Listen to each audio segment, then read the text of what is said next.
Secular భారతీయులందరికీ నా కృతజ్ఞతలు. మిత్రులారా, మీరు థంబ్నెయిల్ చూసే ఉంటారు.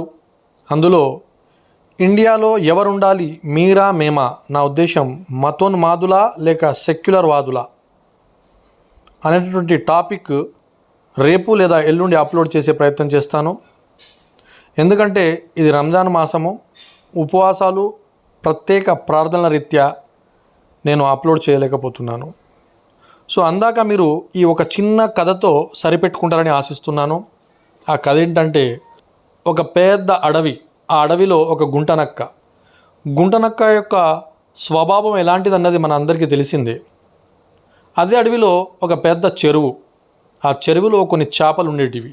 ఆ తర్వాత అదే అడవిలో కొన్ని గాడిదలు కూడా నివసించేవి. ఒకరోజు ఆ గుంటనక్క గాడిదల వద్దకు వచ్చి అంటుంది, నేను అడవి పక్క నుంచి వెళ్తుంటే చెరువు దగ్గరికి చేరాను. అక్కడ నిలబడి నేను ఉన్నాను. అప్పుడు ఆ చెరువులో చేపలు మాట్లాడుకుంటున్నాయి.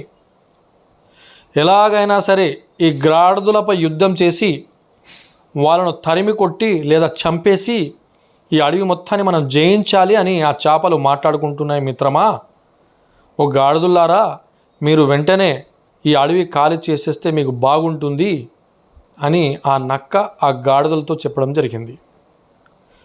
ఆ గాడిదలు ఆ విషయాన్ని నమ్మి ఇది నిజమే అని అనుకొని ఎలాంటి రీసెర్చ్ చేయకుండా ఏమీ ఆలోచించకుండా, ఎందుకంటే అవి గాడిదలు కదా, వాటికి ఆలోచన ఉండదు కదా, కనుక ఆ గాడిదలు ఏమీ ఆలోచించకుండా ఊళ్ళోకి పరిగెత్తాయి. ఊళ్ళోకి పరిగెత్తిన తర్వాత ఆ ఊళ్ళో ఒక వ్యక్తి, చాణక్యుడు, చాకలి వ్యక్తి, ఒక గాడిదని అడుగుతాడు, ఏమైంది, మీరు ఎందుకు అడవిలో నుంచి పరిగెట్టుకుంటూ వస్తున్నారు ఊళ్ళోకి అంటే, ఇది జరిగింది విషయం, చేపలు మాపై దండెత్తే ప్రయత్నం చేస్తున్నాయి, మమ్మల్ని కాపాడే వాళ్ళు ఎవడన్నా ఉన్నాడా అని చెప్పేసి మేము ఊళ్ళోకి వచ్చాము అని అంటాయి. అప్పుడు ఆ చాణక్యుడు అంటాడు, నేనున్నాను మీకోసం, ఆ చేపల బారి నుంచి నేను కాపాడుతాను, నేను మాత్రమే కాపాడగలను అని అంటూ, కానీ ఒక షరతు, అదేంటంటే మీరు నా కోసం మాత్రమే పని చెయ్యాలి అన్నాడు. ఆ గాడిదలు ఆలోచించాయి, ఇదేదో బంపర్ ఆఫర్లా ఉంది, తన కోసం మేము పని చేస్తే మా ప్రాణాలు రక్షించబడతాయి అని తన కోసం పని చేయడం మొదలుపెట్టాయి. ఆనాడు తన కోసం పని మొదలుపెట్టి ఈనాడు వరకు అదే పని కొనసాగుతూనే ఉంది.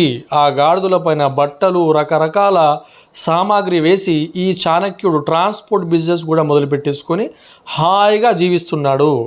కానీ ఈ గాడిదలకు ఇంకా ఆ విషయం అర్థం కాలేదు. మిత్రులారా, ఈ కథలో చేపలు ఎవరు, గాడిదలు ఎవరు, గుంటనక్క ఎవరు, ఆ చాకలి చాణక్యుడు ఎవరు అన్నది మీరు కామెంట్లో రాయండి.